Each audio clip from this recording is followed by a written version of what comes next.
Bismillahirrahmanirrahim. Assalamualaikum warahmatullahi wabarakatuh.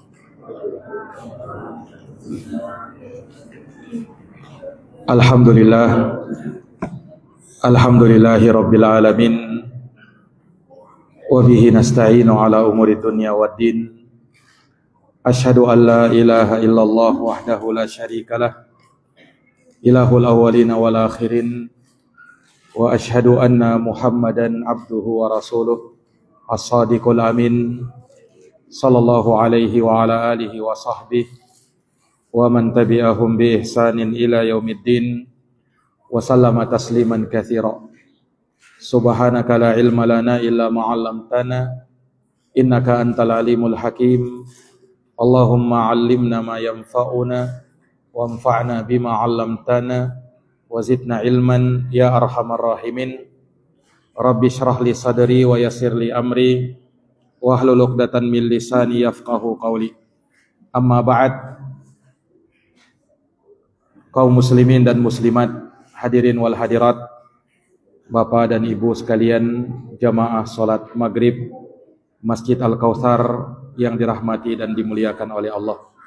Alhamdulillah, bersyukur kita kepada Allahu Rabbul Alamin atas segala limpahan nikmat yang Allah berikan kepada kita.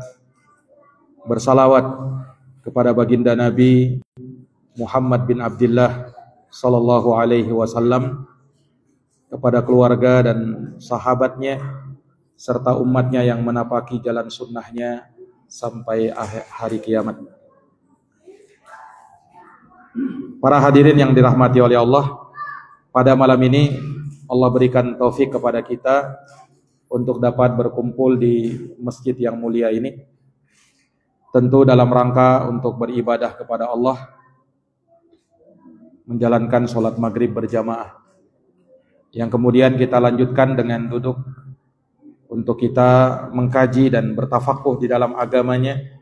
Semoga menjadi kebaikan untuk kita dan menjadi pemberat timbangan amal soleh kita di yaumul akhir nanti. Amin ya rabbal alamin. Jamaah sholat maghrib yang dirahmati oleh Allah,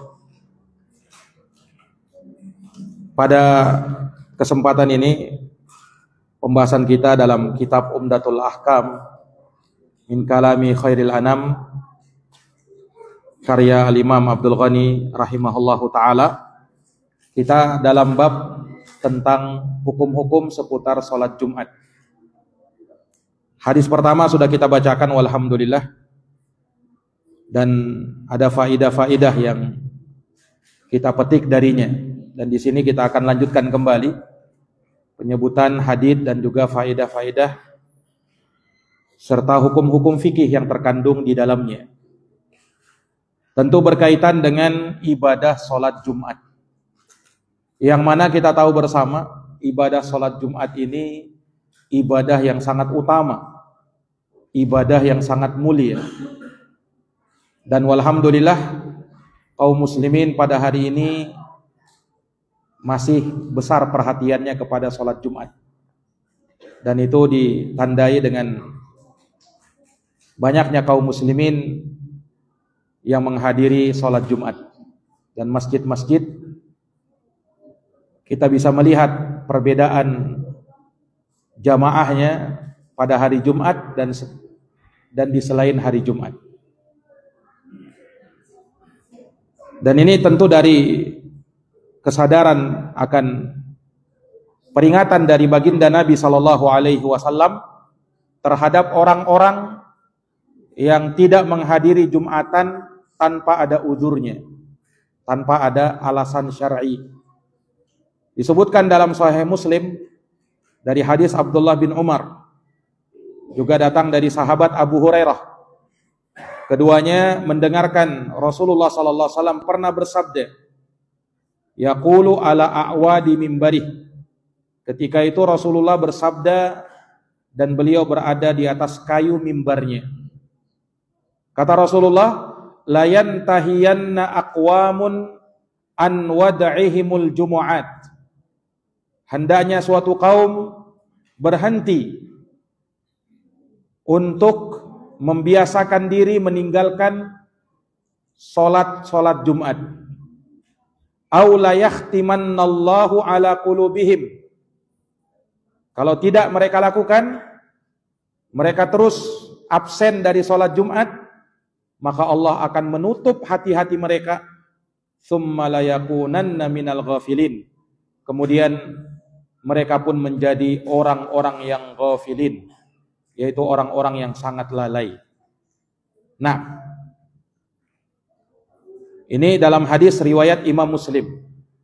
Bahkan dalam riwayat Imam Muslim juga dari hadis Abdullah bin Mas'ud radhiyallahu an, beliau memberikan ketegasan kepada mereka-mereka yang tidak menghadiri Jumatan.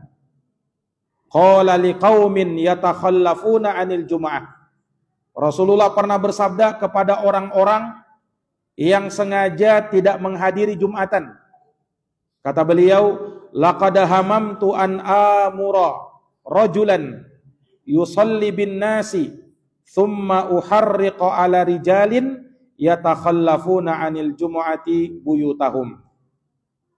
Ini sedikit tegas Rasulullah di dalam hal ini. Kata beliau, sungguh aku sangat berkeinginan untuk memerintahkan seseorang supaya sholat mengimami manusia.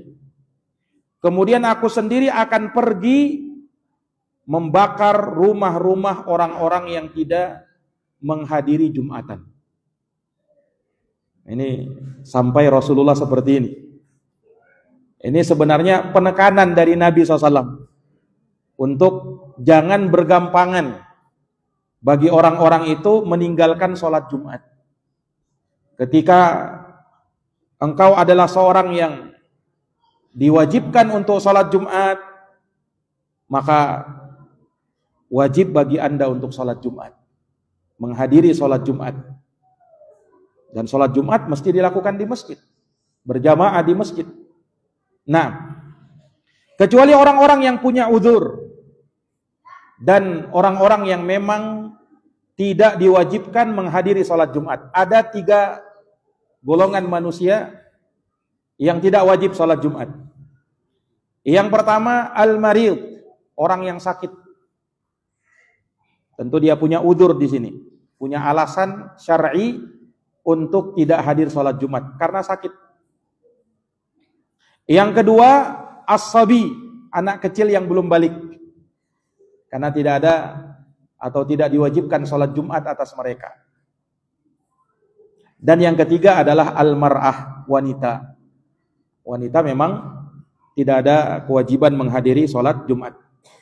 Dan ini sebagaimana yang dinyatakan oleh Imam Ibnul Mundir rahimahullahu ta'ala. Kata beliau, wa ajma'u annahu laisa 'ala as-sabi jumu'atun.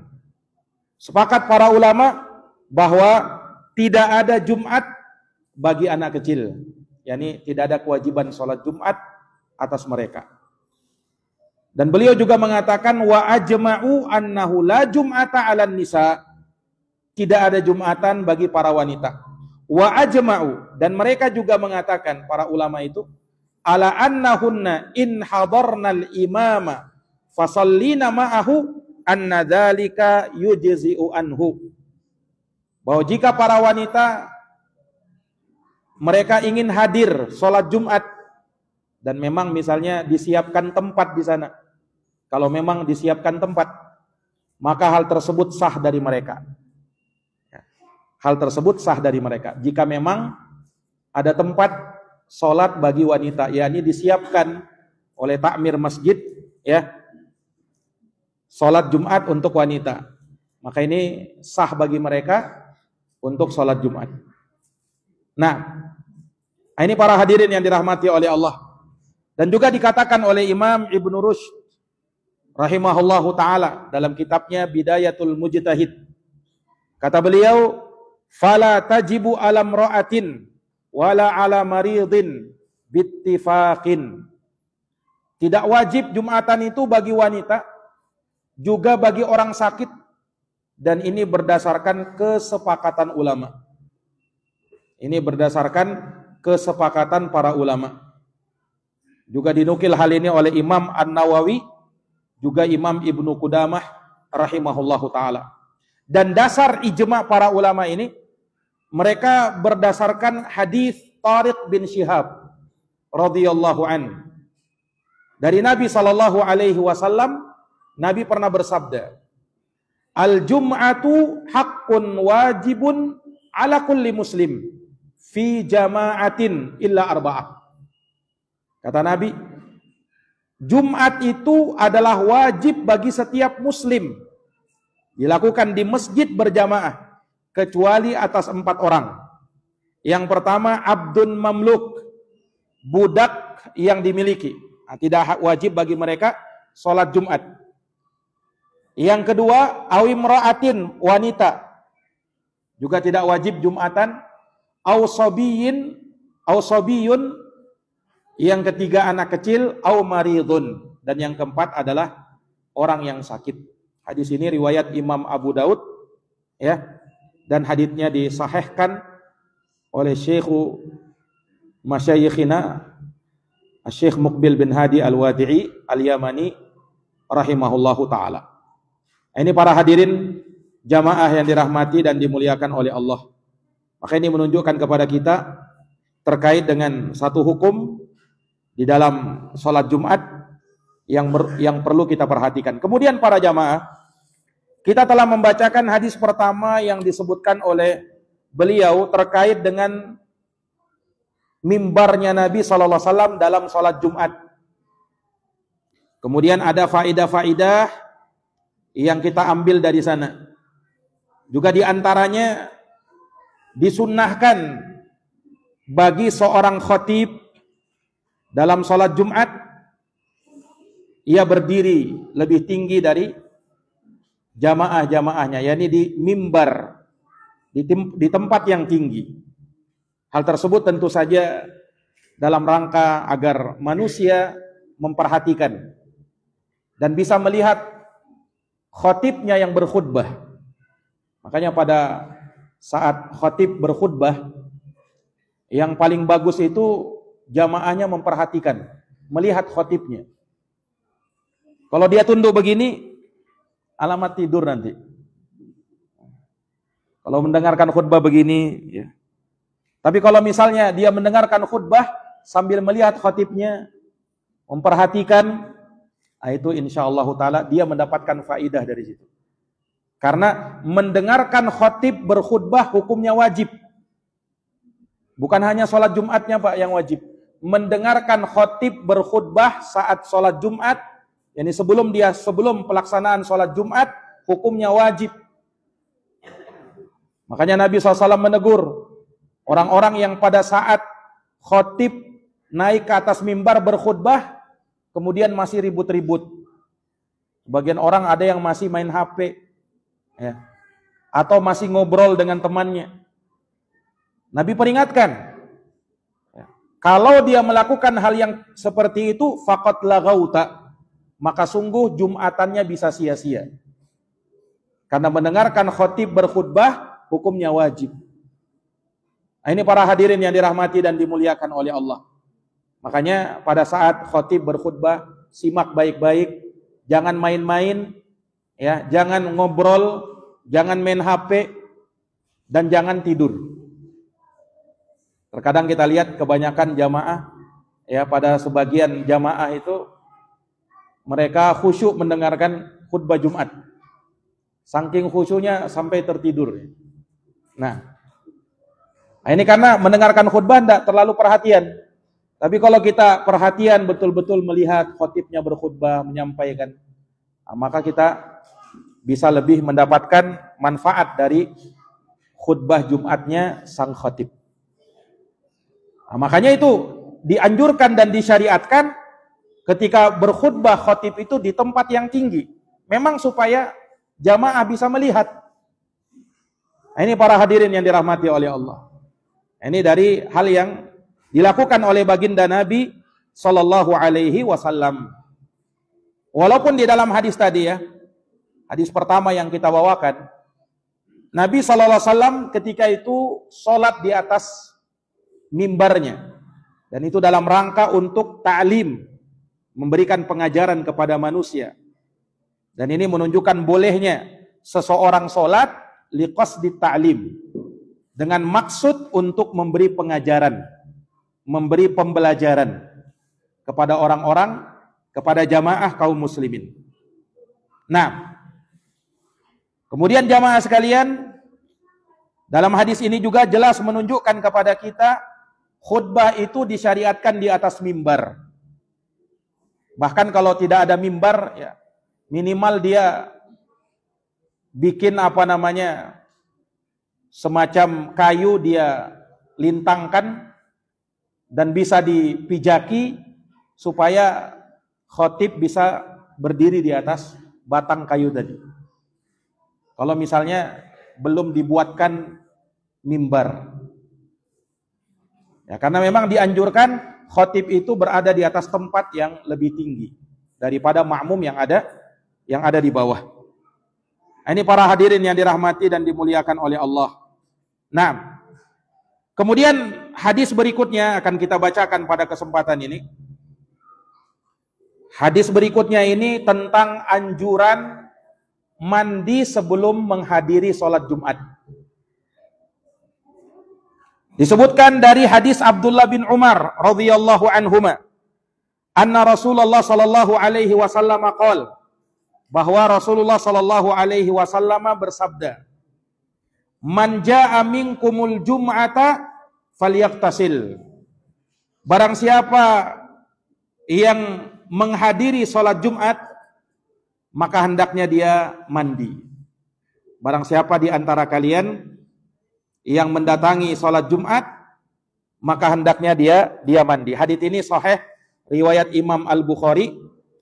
Imam Al-Bukhari meriwayatkannya dalam Kitabul Jumu'ah pada bab Fadlil Ghusli Yaumal Jumu'ah, keutamaan mandi di hari Jumat. Juga hadits ini diriwayatkan oleh Imam Muslim di dalam sahihnya. Kata Imam Ibnul Mulaqin dalam kitabnya Al-I'lam bi Fawaidi Umdatil Ahkam, beliau menyebutkan bahwa hadis ini adalah hadis yang agung.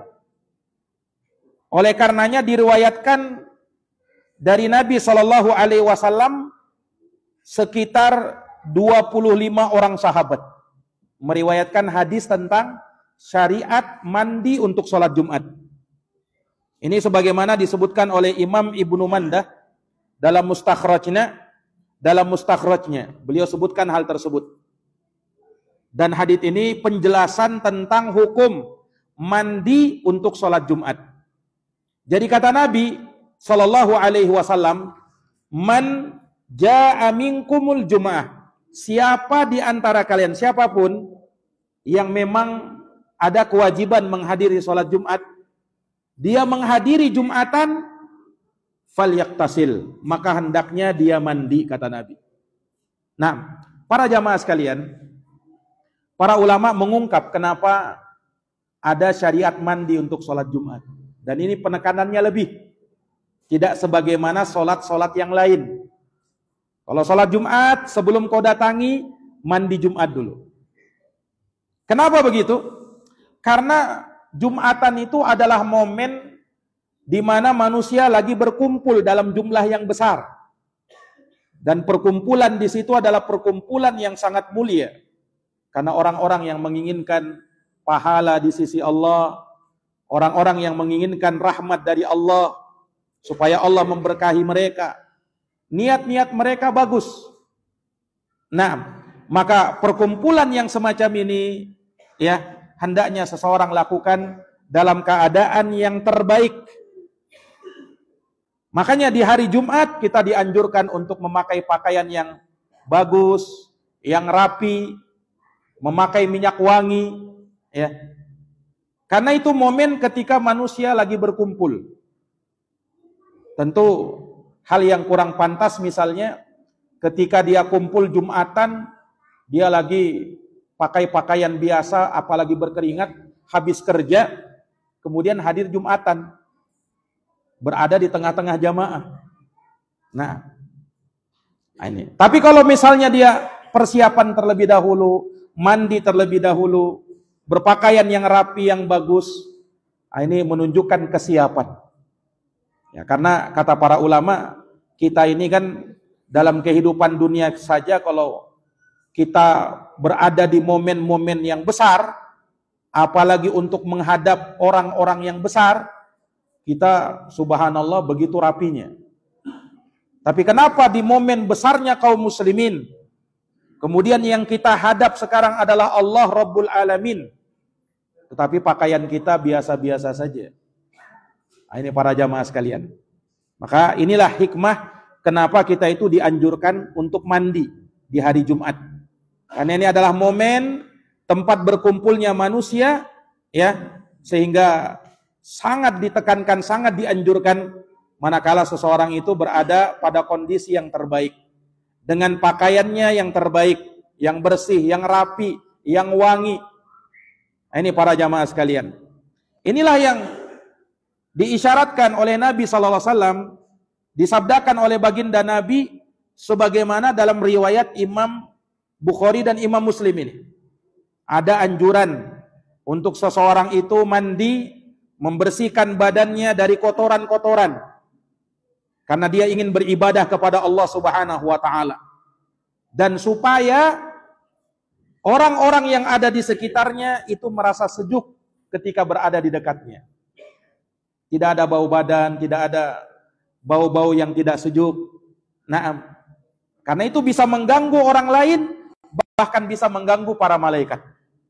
Bahkan bisa mengganggu para malaikat yang juga menghadiri Jumatan. Karena disebutkan dalam riwayat bahwa bukan hanya manusia yang menghadiri Jumatan itu, malaikat-malaikat Allah Subhanahu wa taala pun menghadiri Jumatan. Ini para jamaah yang dirahmati dan dimuliakan oleh Allah Subhanahu wa taala. Nah, dari sana para ulama itu menyebutkan apa hukumnya mandi untuk sholat Jumat itu. Apakah wajib atau sunnah? Ini para ulama berbeda pendapat. Kalau disyariatkan, naam, sepakat ulama disyariatkan. Tapi hukumnya wajib atau sunnah? Ini ulama beda pendapat.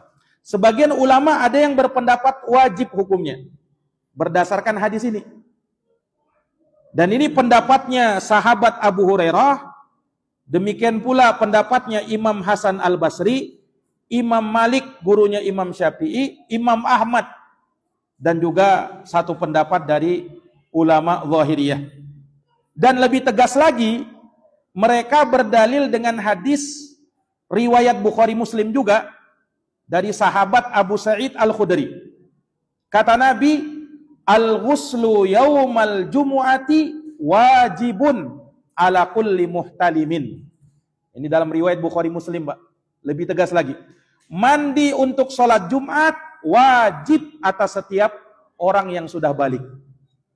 Kata Nabi, wajibun ala kulli muhtalim. Wajib atas orang yang sudah balik. Hadis sahih riwayat Imam Bukhari dan Imam Muslim. Atas dasar hadis ini dan hadis yang tadi kita bacakan, sebagian ulama berpendapat mandi sholat Jumat hukumnya wajib. Sedangkan mayoritas ulama dari kalangan para sahabat, para tabi'in, bahkan Imam Ibnu Abdul Bar menukilkan ijma', mereka berpendapat tidak wajib, cuman sunnah. Disunnahkan. Nah, ini pendapat mayoritas para ulama. Kenapa mereka berpendapat sunnah? Karena disebutkan di dalam hadis Sahih Muslim, Rasulullah bersabda begini, man tawaddo'a fa ahsanal wudu.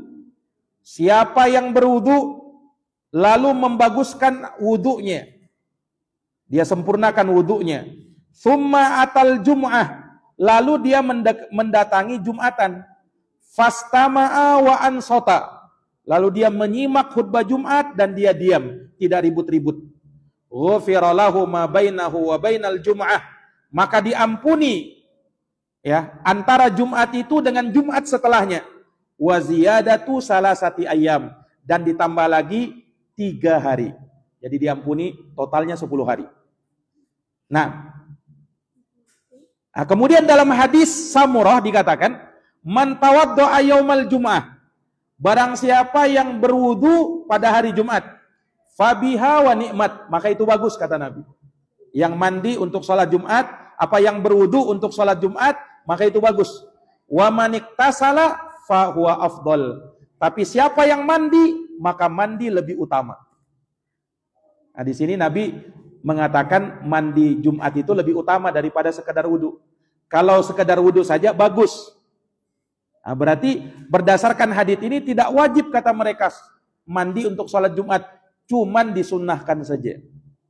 Cuman apa? Disunnahkan saja. Nah, ini para hadirin yang dirahmati oleh Allah, dari pendapat para ulama, mayoritas para ulama ya, itu berpendapat hukumnya sunnah. Nah, namun para jamaah sekalian ya, manakala kita memang punya waktu lapang dan punya waktu yang luas untuk kita bisa mandi untuk sholat Jumat, maka tidak ada salahnya untuk kita lakukan.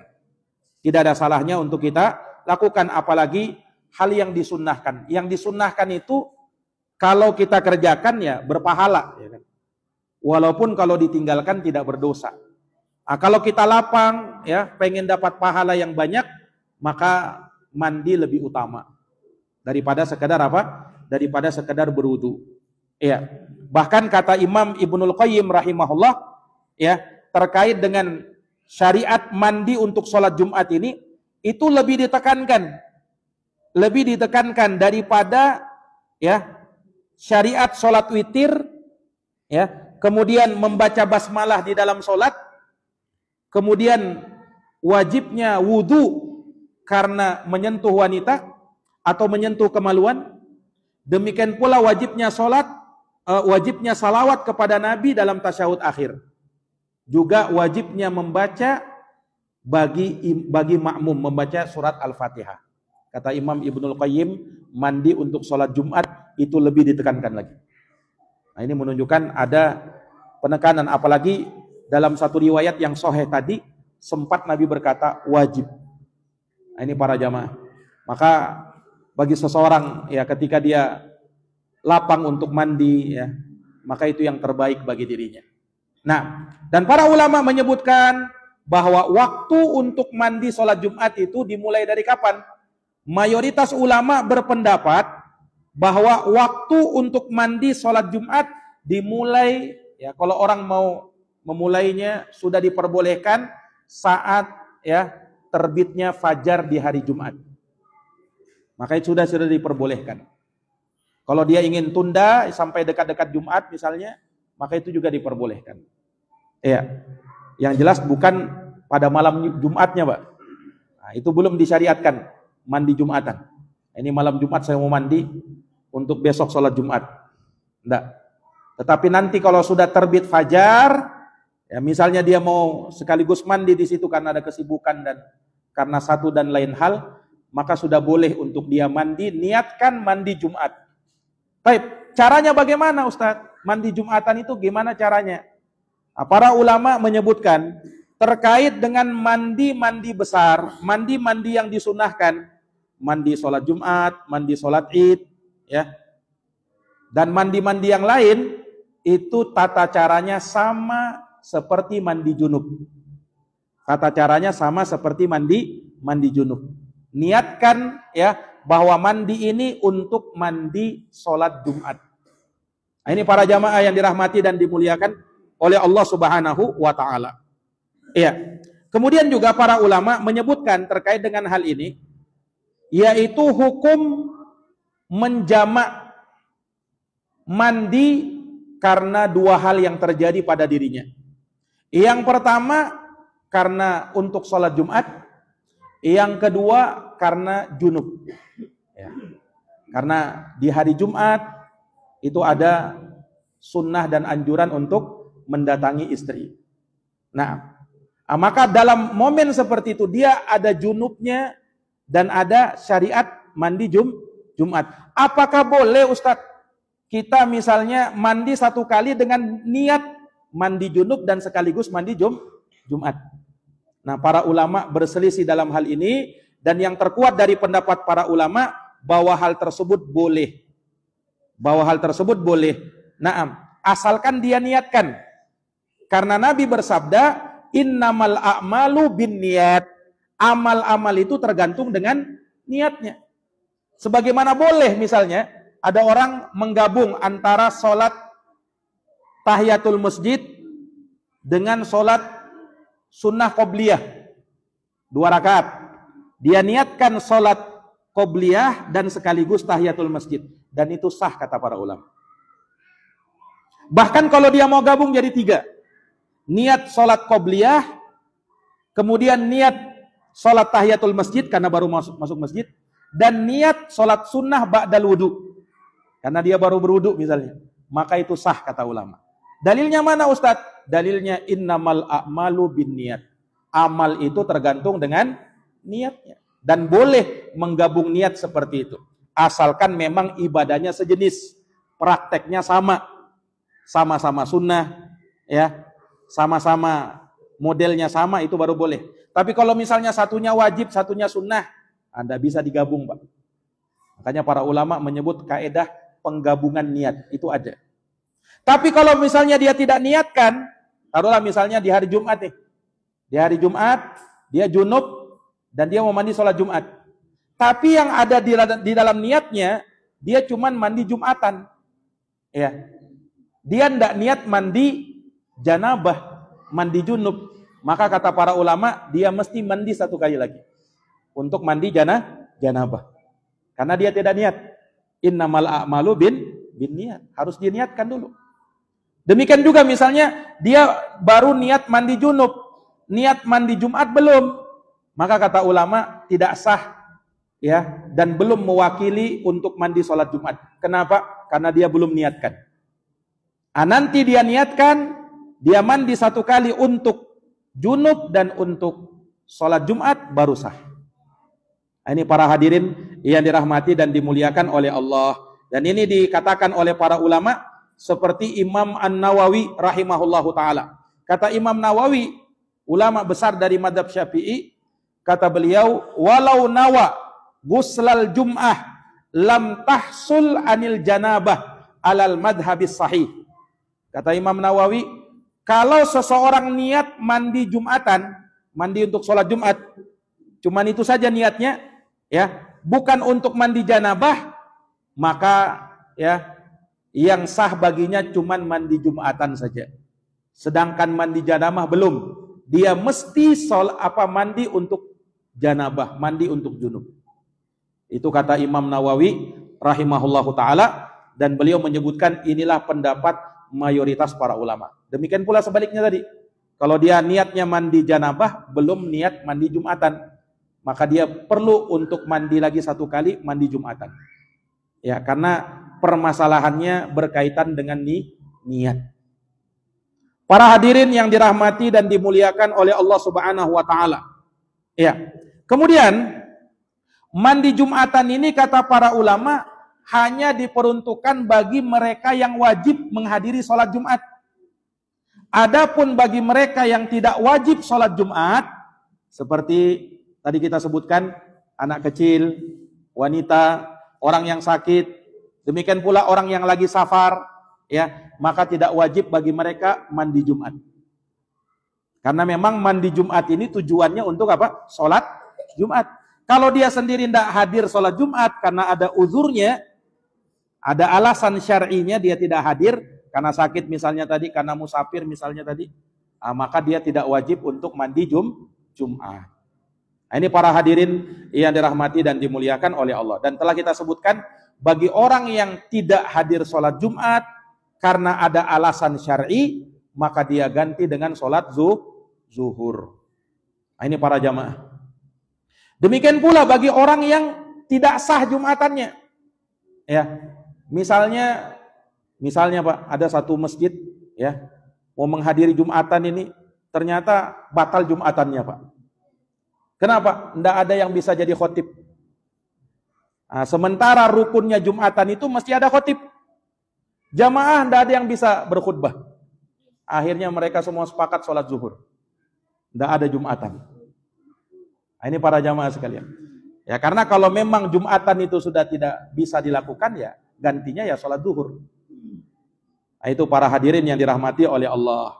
Nah, ini dari apa yang disebutkan oleh para ulama terkait dengan pembahasan hadis tadi. Kemudian para jamaah yang dirahmati dan dimuliakan oleh Allah Subhanahu wa taala, para ulama juga menyebutkan faedah-faedah yang terkait dengan hadis tadi, ya, bahwa zahir hadis tadi menunjukkan bahwasanya mandi untuk sholat Jumat itulah yang dilakukan dan itulah yang ada di dalam hadis Nabi.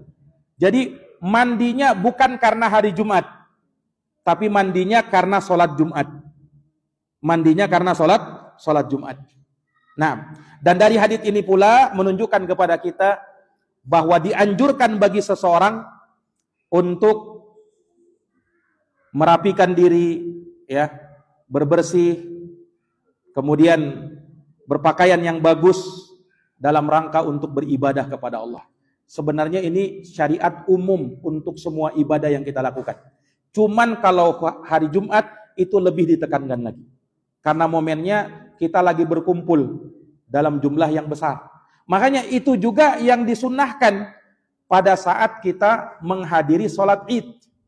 Dianjurkan mandi, ada mandi sholat Id, ya kan?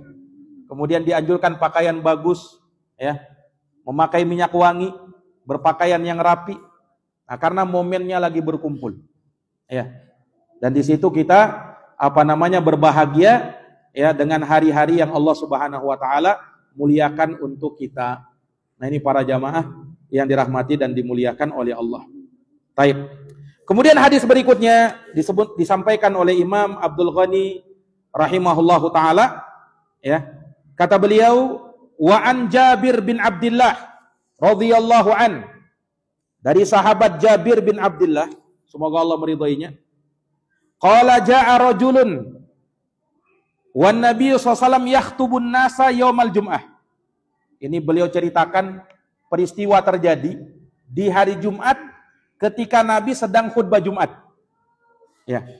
Jadi disebutkan bahwa jaa rajulun wan nabiy sallallahu alaihi wasallam yakhtubun nasa yaumal jum'ah. Datang seorang laki-laki pada hari Jumat, dia agak terlambat, padahal Nabi sudah berkhutbah di hadapan manusia di hari Jumat. Nabi lagi berkhutbah ini, tiba-tiba ada masuk seseorang untuk menghadiri atau untuk mendengarkan khutbahnya Nabi. Faqala, tiba-tiba Nabi putus khutbahnya. Nabi bersabda kepada orang yang baru datang tadi, "Shallaita ya fulan?" Wahai fulan, kamu sudah sholat tahiyatul masjid atau belum? Tanya Nabi SAW. Qala la, maka orang itu menjawab, belum ya Rasul. Qala qum farka' rak'atain. Kata Nabi, berdirilah, sholatlah tahiyatul masjid 2 rakaat. Setelah itu Nabi sambung lagi khutbahnya. Nah, dalam satu riwayat dikatakan fasalli rak'ataini. Akhirnya orang tersebut sholat 2 rakaat. Di riwayat yang lain Nabi bersabda kepadanya, sholatlah tahiyatul masjid 2 rakaat, fatajawwasa fihima. Kemudian ringkaskanlah sholatmu itu. Karena aku lagi berkhutbah ini. Ini para hadirin yang dirahmati dan dimuliakan oleh Allah. Ini hadis riwayat Imam Bukhari di dalam Kitabul Jum'ah. Pada bab idza ra'al imam rajulan jaa wa huwa yaktubu amarahu ayyusalli rak'ataini. Imam Bukhari membawakan dalam bab apabila seorang imam, seorang khatib melihat seseorang yang baru datang dan dia lagi berkhutbah, maka boleh ia memerintahkannya untuk sholat tahiyatul masjid 2 rakaat. Dan juga dalam bab man jaa wal imamu yakhtub shalla rak'ataini khafifatain. Bab orang yang datang di hari Jumat sedangkan imam lagi berkhutbah, maka dia sholat tahiyatul masjid 2 rakaat yang ringan. Imam Muslim juga meriwayatkan hadits ini dalam Kitabul Jumu'ah pada bab at-tahiyyati wal imamu yakhtub. Bab tahiyatul masjid walaupun imam lagi berkhutbah. Nah, ini para jamaah sekalian. Ini hadis yang mulia, yang dari hadits ini ada beberapa petikan hukum yang bisa kita jadikan sebagai pelajaran, ya, dari pelajaran-pelajaran yang berkaitan dengan sholat Jumat dan khotib yang berkhutbah di mimbar Jumat. Pertama, para jamaah sekalian, jelas bagi kita dalam hadits ini terdapat syariat berkhutbah pada hari Jumat. Dan sudah kita sebutkan itu menjadi rukun untuk Jumatan. Mesti ada itu. Dan itu dari bagian dari syiar agama. Orang sudah paham semua. Bahwa kalau hari Jumat, ya, sebelum sholat Jumat ada khutbah yang dilakukan. Nah, ini para jamaah sekalian. Dan hadits ini menunjukkan kalau misalnya ada seseorang yang terlambat untuk menghadiri Jumatan, ya, maka dia tetap datang. Asalkan memang karena ada uzur, ya. Karena para ulama menyebutkan bahwa disunahkan bagi orang yang dia memiliki waktu yang lapang di hari Jumat, dia hadir di awal-awal. Lebih awal dia hadir, itu yang dianjurkan. Kecuali bagi khotibnya. Kalau khotibnya tidak masalah, dia agak terlambat. Karena disebutkan di dalam hadis itu, Nabi SAW datang, ya, untuk Jumatan ketika waktu Jumat hadir. Maka Nabi datang langsung berkhutbah. Nah, berbeda bagi para makmum. Kalau bagi para makmum, maka disunahkan hadir di awal-awal. Mereka disunahkan hadir di awal-awal. Kita sudah sebutkan hadisnya, Pak. Ini orang yang menghadiri Jumatan di waktu yang pertama, itu bagaikan apa? Berkurban dengan seekor onta. Di waktu yang kedua, bagaikan berkurban seekor sapi. Di waktu yang ketiga, bagaikan berkurban seekor kambing. Di waktu yang keempat, berkurban seekor ayam. Di waktu kelima, bagaikan berkurban dengan telur. Setelah itu apa? Para malaikat menutup rapat buku catatannya. Mendengarkan khutbah. Nah, sudah tidak ada lagi pahalanya. Maksudnya dia tidak dapatkan keutamaan tadi. Nah, ini para jamaah. Cuman bagi orang yang berhalangan, ya, karena satu dan lain hal, akhirnya dia pun terlambat. Nah, seperti kasusnya orang tadi. Ya, kasusnya orang tadi. Disebutkan di dalam riwayat, orang ini bernama Sulaik Al-Ghatafani. Nama orang ini apa? Sulaik bin Amr Al-Ghatafani. Nah, dia yang terlambat. Nah, dan Nabi SAW mengingatkan dia untuk sholat tahiyatul masjid terlebih dahulu. Sholat tahiyatul masjid terlebih dahulu. Ya. Dan kalau dia terlambat karena memang ada udzur, ya, maka hal tersebut tidak diingkari dari dia. Baik. Kemudian para jamaah, hadits ini menunjukkan kepada kita penekanan anjuran sholat tahiyatul masjid. Ya. Bayangkan di sini Nabi lagi berkhutbah, Pak. Mengingatkan sahabat tadi untuk sholat tahiyatul masjid. Ini kan penekanan dari Nabi. Padahal sholat tahiyatul masjid kan sunnah. Tapi Nabi ingatkan kepada sahabat ini. Nah, menunjukkan bahwa anjuran, ya, yang sangat kuat dari Nabi, orang kalau masuk masjid, ya, tahiyatul masjid terlebih dahulu. Tahiyatul masjid itu apa artinya? Tahiyah artinya penghormatan. Tahiyatul masjid, kita sholat tahiyatul masjid untuk menghormati masjid, rumahnya Allah ini, Pak. Itu sebagai penghormatan kita. Nah, maka dianjurkan sholat tahiyatul masjid. Para jamaah sekalian yang dirahmati oleh Allah. Kemudian para jamaah, hadits ini juga menunjukkan bolehnya, nah ini, bolehnya seorang khotib untuk berbicara atau menegur salah satu jamaahnya ketika melakukan kekeliruan. Itu boleh. Bagi siapa? Bagi sang khotib. Dia memutus sebentar khutbahnya, kemudian nanti dia lanjutkan. Dan hukum ini boleh, ya, dan dilakukan oleh para ulama, ya. Semisalnya ketika misalnya, ya, dia lagi berkhutbah, anak-anak lagi ribut, Pak. Nah, boleh sang khotib untuk menegurnya. Bagaimana caranya? Dia putus dulu khutbahnya sebentar, ya. Misalnya dia tenangkan anak-anak, ya, diam, tenang, duduk yang rapi misalnya. Nah, setelah itu dia lanjutkan khutbahnya. Asal jangan sampai membuat konsentrasinya buyar. Karena orang yang lagi khutbah itu kan dia lagi fokus dengan apa yang mau dia sampaikan, Pak. Nah, tapi bagi yang mampu untuk melakukannya maka dia lakukan. Dan itu tidak masalah bagi sang khotib. Di sini Nabi, ya, sahabat ini kan masuk langsung duduk, ya.